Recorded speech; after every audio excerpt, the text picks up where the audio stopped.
Good morning. आज हम देखेंगे class 8 subject Hindi third language यानी कि कक्षा 8 सब्जेक्ट यानी विषय हिंदी तृतीय भाषा यानी कि हिंदी तृतीय भाषा मधुबन सरल हिंदी पाठमाला 5 के अंतर्गत पाठ चौथा जिसका शीर्षक है कल्लू मियाँ। ये एक कहानी है। ऑलरेडी इसका पहला भाग हो गया है। आज हम देखेंगे इसका दूसरा भाग यानी कि पार्ट 2 उसका शेष यानी उर्वरित भाग आज हम देखेंगे। तो सबसे पहले इस पाठ के आधारित जो भी शब्दार्थ है उसको देखेंगे, उसके बाद पाठ की शुरुआत करेंगे। शब्दार्थ में देखेंगे ताल तलैया का अर्थ है छोटे तालाब। ताल तलैया का अर्थ क्या है? छोटे तालाब। मस्तक, मस्तक यानी ये जो है मस्तक, इसको क्या कहा जाता है? माथा। परेशान यानी चिंतित। सुगंध, सुगंध का अर्थ है खुशबू। सहलाया यानी प्यार से हाथ फेरा। अगर आपको किसी कुत्ते बिल्ली के ऊपर जिस प्रकार आप सहलाते हो, प्यार से हाथ घुमाते हो, उसको क्या कहते हैं? क्या कहते हैं? सहलाना अथवा सहलाया। ठीक है। तो सबसे पहले हम देखेंगे, पिछली क्लास में हमने देखा था बाढ़ग्रस्त में, हाँ, जिस प्रकार बाढ़ आ जाने पर, कोई प्राकृतिक मुसीबत आ पड़ने पर वह मनुष्य और पशु पक्षी को समान रूप से ही प्रभावित करता है। यानी बाढ़ प्रभावित मनुष्य तथा पशु पक्षियों को एक समान ही करता है। तो ऐसे समय में एक दूसरे की मदद करना यानी एक दूसरे की मदद करना, सहायता करना ही क्या है? यहाँ पर कार्य चलता है। यानी प्रभाव, जहाँ पे बाढ़ग्रस्त प्रभाव हो जाता है वहाँ पे मनुष्य और पशु पक्षी एक दूसरे की सहायता करते हैं। किस प्रकार करते हैं इस पाठ में पहले ही दर्शाया गया है। इस कहानी में भी पहले आदमी और उसके बाद आदमी एक जानवर अथवा पशु की मदद करता है और उसके बाद वही पशु क्या करता है? बाद में इंसान की मदद करता है अथवा उस आदमी की मदद करता है। यह दर्शाया गया था। पिछले पाठ में भी हमने इस पाठ का सार संक्षिप्त में देखा था, इस बार भी। और अब देखेंगे हम कल्लू मियाँ। पाठ कौन सा है? चौथा। हमने पृष्ठ संख्या 30 यानी 30 के ऊपर सेकेंड लास्ट पैरा अगर आप देखते हैं तो यहाँ पे देख सकते हैं। तो किस प्रकार कल्लू मियाँ ने बाढ़ग्रस्त के कल्लू मियाँ कहाँ रहते थे? केरला में रहते थे। वहाँ बहुत बाढ़ आ जाने के कारण उसकी पत्नी कौन थी? सलीमा, जो पेड़ के ऊपर एक डाली के ऊपर चिपक के दोनों पति पत्नी बैठे थे, हशमत मियाँ और सलीमा। और उसी पेड़ के नीचे एक छोटा सा हाथी का बच्चा, काला काला जो हाथी का बच्चा बैठा था, वो क्या कर रहा था? वहाँ पे उसी पेड़ को नीचे चिपक कर बैठ रहा था क्योंकि सहायता ढूंढ रहा था। उसी वक्त 2 दिन बिना रुके, पानी बिना थमे पानी बहता ही रहा। जब बह ही रहा था उसी वक्त क्या हुआ? जब पानी की बाढ़ थोड़ी सी कम हो गई, जब देखा यहाँ वहाँ कोई नहीं दिख रहा है, तो उस वक्त कल्लू मियाँ की सहायता। कल्लू मियाँ कौन है? यहाँ पे हाथी का बच्चा हशमत मियाँ ने उसका नाम क्या रखा है? कल्लू मियाँ। तो कल्लू मियाँ और उसकी पत्नी ने 2 दिन तक, देखिए भूख की वजह से, बिलखने से अच्छा है उसने पत्तों को ग्रहण करके यानी कि पत्तों का सेवन करके उसकी भूख मिटाई और अपनी पत्नी को भी उसने पत्ते ही खाने के लिए दिए। और साथ ही साथ जब हशमत मियाँ ने देखा पेड़ के नीचे एक हाथी वहीं पे सहारा लिए खड़ा है, तो उसने कोमल सी डालियाँ तोड़कर उस हाथी को भी डाला।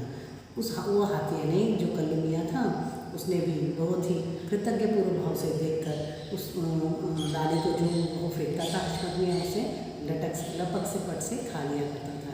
यानी किस प्रकार हशमत मियाँ ने कल्लू की सहायता की और कल्लू किस प्रकार उस कृतज्ञता को आगे इस कहानी में दर्शाया जाता है। किस प्रकार उसके कृतज्ञ भाव वह अपने प्रति दर्शाता है, तो यहाँ पे दर्शाया गया है। ऐसे ही थोड़े दिन बीत जाने के बाद क्या होता है? वह वहाँ से निकलकर एक यानी कि सूखी जगह पर आकर अपनी झोपड़ी बनाती है। और झोपड़ी बनाते समय भी हशमत मियाँ की कल्लू मियाँ किस प्रकार मदद करता है? हाँ, वहाँ से बड़े बड़े लट्टे यानी कि जो लकड़ी होती है, बड़े बड़े लकड़ियाँ होती है, उसे झोपड़ी बनाने में वह लाकर मदद करता है और उसे दीवारों को भी अच्छे से खड़ा कर देता है। तो यह कल्लू मियाँ क्या करता है? हशमत मियाँ की मदद करता है। ऐसे ही थोड़े दिन बीत जाते हैं और बीतते बीतते वहाँ पे छोटे छोटे गाँव बन जाता है और छोटे छोटे घर झोपड़ियाँ बन जाती है और वहाँ लोग बसेरा करने लगते हैं। और उसी के साथ कल्लू मियाँ भी उसके साथ ही रहता है, हशमत मियाँ और सलीमा के साथ।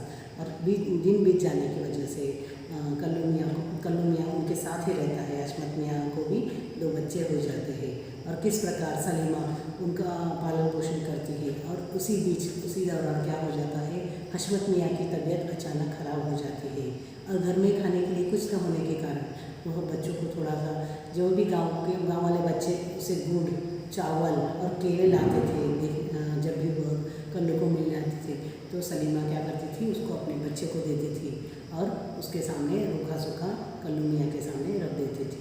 और जब भी कुछ बनाती थी तो वह अपने बच्चों को देती थी, तब कल्लू मियाँ क्या करने लगता था, चिंघाड़ने लगता था। जंजीर में बंधा हुआ होने के बावजूद भी वो क्या करता था, चिंघाड़ने लगता था। वह तो अपने मालिक से बहुत प्यार करता था, यानी हशमत मियाँ से बहुत ही प्यार करता था। और जब भी हशमत मियाँ बाहर जाते थे जंगल में, तब उस वक्त हशमत मियाँ के साथ जाते समय कल्लू मियाँ की पिकनिक हो जाती थी, क्योंकि वहाँ पे वह जी भर के खाता था फल और थोड़े से पत्ते और अच्छा सा तालाब में नहाना और मस्ती कर लेता था, इसलिए तब उसकी पिकनिक हो जाती थी। लेकिन किसी कारणवश हशमत मियाँ की तबीयत खराब हो जाने के कारण किस प्रकार वह अपने परिवार के साथ बहुत ही विकट परिस्थितियों का सामना करता है। और साथ ही साथ यह दर्शाया गया है कि किस प्रकार वह खाना न मिलने की वजह से जोर जोर से चिंघाड़ने लगता है। तो एक बार यहाँ तक हमने पिछली क्लास में कंप्लीट किया था, तो आज हम देखेंगे कंटिन्यू आगे में। एक बार हशमत मियाँ बीमार पड़ गया, कई दिन तक बुखार नहीं उतरा। सलीमा 2-4 दिन कल्लू को कुछ रूखा सूखा देती रही, पर उससे उसका पेट नहीं भरता। देखो, हाथी जानवर को खाने के लिए बहुत चाहिए, इंसानों जैसा उसका पेट नहीं रहता, इसलिए उसका पेट नहीं भरता था। सलीमा अपने बच्चों को खाना देती तो उसे उदासी से देखता और जोर जोर से चिल्लाता। तो देखिए, जैसे ही सलीमा अपने बच्चों को खाना देती थी तो हाथी उसे देखता था, यानी कि कल्लू मियाँ उसे देखता था और जोर जोर से चिल्लाने लगता था। देखिए, यहाँ पे एक प्रकार का भाव, एक प्रकार की उदासी कल्लू मियाँ के चेहरे के ऊपर प्रकट होती है। अगले बारे में देखेंगे। यहाँ तक हमने पूरा पाठ पढ़ लिया था। एक दिन सलीमा ने उसकी जंजीर खोल दी, बोली, भाग यहाँ से, अपने खाने को तो है नहीं, तुझे कहाँ से खिलाऊं। देखिए, उसने कहा अपने खाने के लिए तो है नहीं, तो मैं तुझे कहाँ से खिलाऊं। तो उसने, सलमा ने क्या कर दी, उसकी जंजीर खोल दी और उसे जाने के लिए कहा, इसे कल्लू मियाँ से। कल्लू छूटकर सीधा हशमत की चारपाई के पास पहुँचा। सीधा जैसे ही जंजीर खुली तो सीधा वो किसके पास गया, हशमत मियाँ के पास पहुँच गया।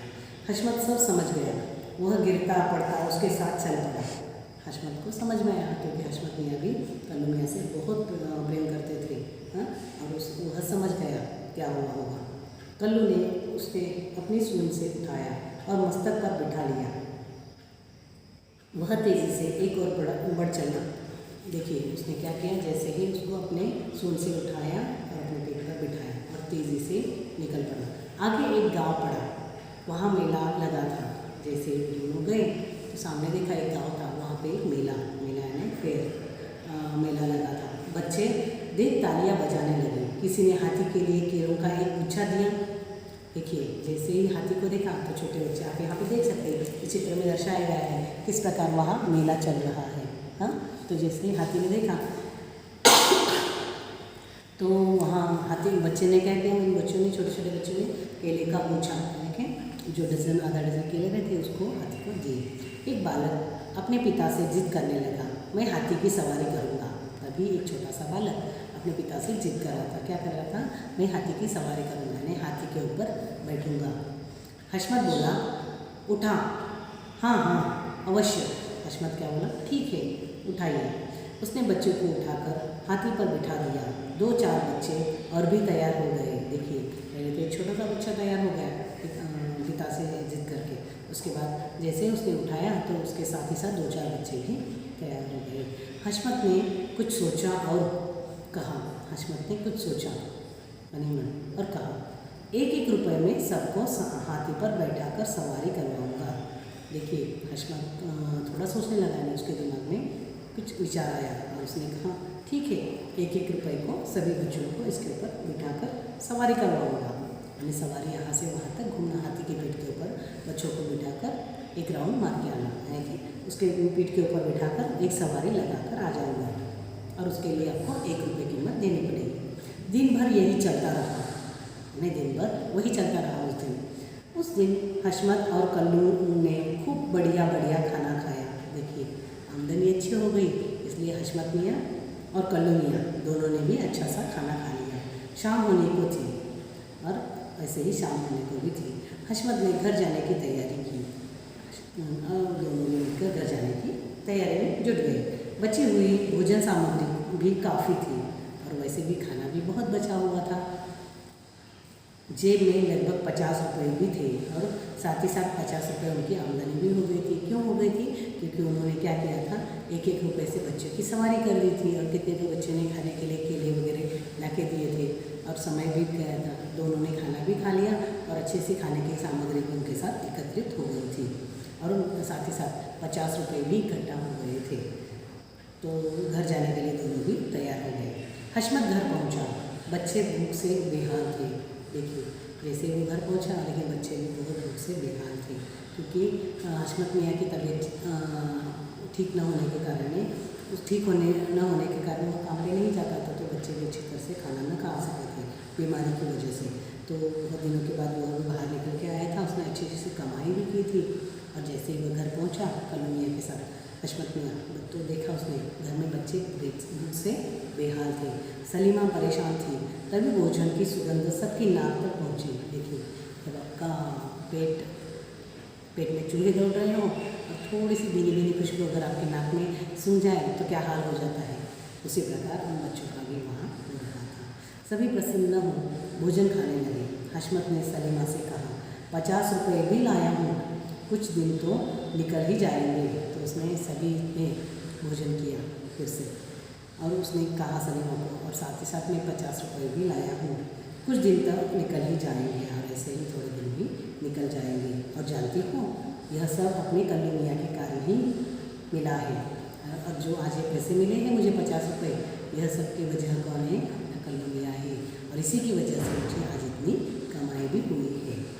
सलीमा ने प्यार से कल्लू को सहलाया ना ऐसे और फिर अथवा पेट के ऊपर हाथ घुमाना और हाथ की मिठाई उसकी ओर बढ़ा दी और उसने मानो अपने बच्चों की तरह उसके ऊपर हाथ घुमाया, सहलाया उसे प्यार से और अपने हाथ से बनी हुई मिठाई उसने उसकी ओर बढ़ा दी। कल्लू ने अपना बड़ा सा सिर हिलाया, मानो कह रहा हो, तुम खा लो, आज मेरा पेट बहुत भरा है। और मानो उसने आँखों में सलीमा से कह दिया हो कि सिर हिलाकर ऐसे करके सिर हिला के कहने लगा हो कि अब तुम लोग खा लो, मेरा पेट भर गया है। तो इस पार्ट में यानी इस कहानी में क्या दर्शाया गया है, एक बाढ़ग्रस्त केरल में आए हुए बाढ़ग्रस्त जीवन में एक अचानक से मिले एक यानी कि अचानक हुई एक घटना से पीड़ित दो व्यक्ति, एक पशु और एक इंसान यानी व्यक्ति, दोनों भी एक दूसरे की किस प्रकार सहायता करते हैं, इस पार्ट में बहुत ही अच्छा उदाहरण यहाँ पे दर्शाया गया है।